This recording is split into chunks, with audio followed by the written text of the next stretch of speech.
অধিনায়ক থেকে সরে যাবেন। আপনার মতন অধিনায়ক আমাদের দরকার নাই। সুপার ওভারে কোন প্লেয়াররা খেলাইতে হবে আপনি ওইটাই জানেন না। ওই শান্ত আপনার কি লাগে? আপনার বুনের জামাই লাগে? যদি শান্ত আপনার বুনের জামাই না লাগে, আজকের ম্যাচে শান্ত কয় রান করছে আপনি এটা সবাইকে বুঝে দেখান। শান্ত কয় রান করছে? আপনি কত টাকা ঘুষ খাইছেন শান্তর কাছ থেকে যে আমার সুপার ওভারে নামাইতে হবে, তোরা আমি কত টাকা দিম বল?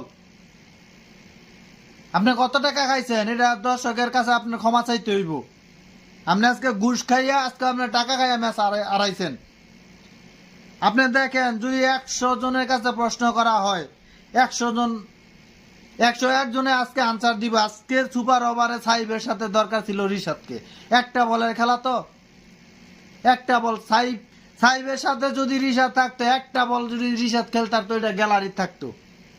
কারণ রিশাদের আজকে কলিজাটা অনেক বড় ছিল, এত বড় ছিল রিশাদের কলিজাটা আজকে। তা আপনারা আপনার কারণে, শুধু আপনার কারণে আজকে রিশাদের মনে অনেক কষ্ট। আজকে যে খেলা খেলছে, নেক্সটে রিশাদ চেষ্টা করলে আর এই খেলা খেলতে পারবে না। দলের জন্য এত ভালো খেলা, তারপর আপনারা ম্যাচটা ইচ্ছা করে হারাই দিয়েছেন। আপনার টাকা খাইয়ে আপনার শান্ত দুলাভাইরে নামাইছেন। আর কি বলবো, আমার বলার কোনো ভাষা নাই। তো আমি খালি এইটুকুই বলতে চাই, আমার দেশের জনগণ দেখুক, আপনার টাকা খাই আপনার বোনের জামাইরে আজকে নামাইছেন। আর সালাউদ্দিন স্যার, আমি আপনাকে অনেক সম্মান করি, কিন্তু আপনার কাছ থেকে আমি এটা আশা করি নাই। আজকে আপনার পুরো ভূমিকা দেখানোর দরকার ছিল যে আজকে কারা কারা সুপার ওভার খেলবে।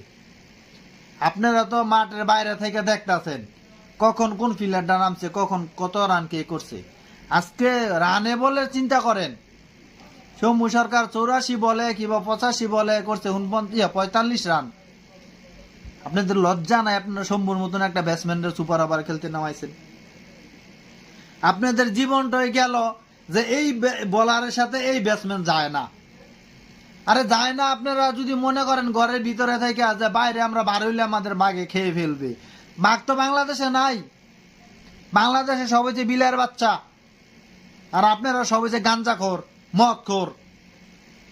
কি বলবো, আমি বলার মতো আমার আর কিছু নাই। আমি আজকে আর কিছু কইতাম না, যা কওয়ার পরে কমু। আর যা কওয়ার দর্শকই কইব। মেহেদী হাসান মিরাজ কত টাকা ঘুষ খাইয়া আজকে শান্ত দুলাভাইরে নামাইছে, এটার জবাব মেহেদী হাসান মিরাজকে মিডিয়ার সামনে এসে দিতে হইব।